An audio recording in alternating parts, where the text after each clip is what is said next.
مبدئيا المنطقه ما اسمهاش المنطقه 51، بتتعرف رسميا باسم منطقه التدريب والتاهيل بصحراء نيفادا، وعليها حراسه مشدده من سلاح الجو الامريكي. وزمان كانوا بيستخدموا المكان دوت في التجارب النوويه والتجارب القنابل والطيارات الاف 16.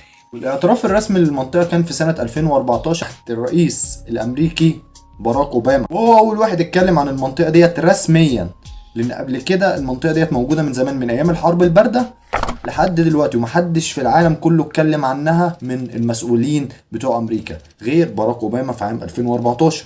I think I just became the first president to ever publicly mention it. وزي ما شفتوا في الفيديو دلوقتي، باراك اوباما قال ان هي مجرد منطقه عسكريه شديده السريه بيدربوا فيها وبيجربوا فيها الحاجات والاسلحه بتاعتهم الجديده.